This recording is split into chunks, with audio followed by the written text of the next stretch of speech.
Каждый год в конце мая предпринимательница Лейсан Хазиева собирает торговые палатки к открытию купального сезона. На этом берегу водохранилища вместе с мужем они работали весь день и стали очевидцами произошедшего. Видели, как дети находились на берегу в течение нескольких часов без присмотра взрослых.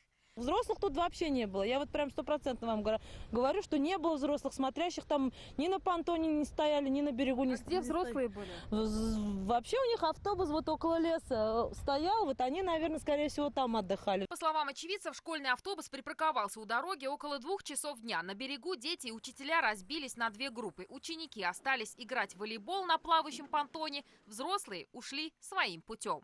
Все это время взрослые находились за 100 метров от берега, в тени лесного массива.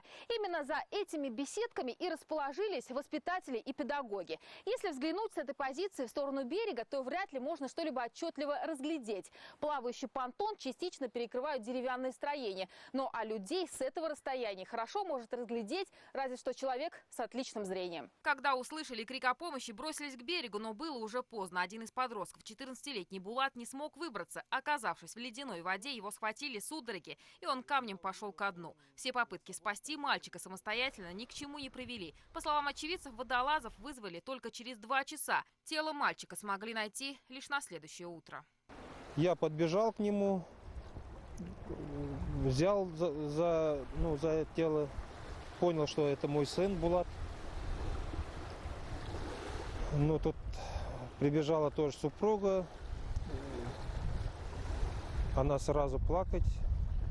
Почему к спасателям обратились так поздно и что делали все это время педагоги, неясно. Сообщения о том, что на берегу водохранилища утонул одноклассник, появились в соцсетях уже в 5 часов вечера. 8 класс лицея сообщил об этом в интернете, но вся переписка тайным образом исчезла накануне. А школьникам велели молчать обо всем, что они видели и слышали.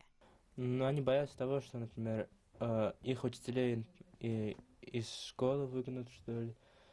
Как выяснилось позже, 8 класс Башкирского лицея в этот день должен был направиться в учебный поход в горы. Учеников сопровождали географ, классный руководитель и 5 родителей. Вот несколько фотографий с того дня. Булат вместе с одноклассниками сидят, свесив ноги на обрыве высоких гор. Взрослых рядом нет.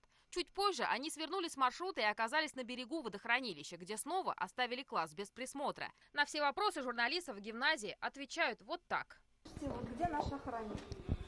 Без никакого разрешения. Да, ну как же? Ну как же, подождите, вы меня, подождите, вы меня не подставляете. Я не отвечаю, у нас есть директор. Журналисты, мы хотели с вами встретиться, пообщаться по поводу случившейся трагедии.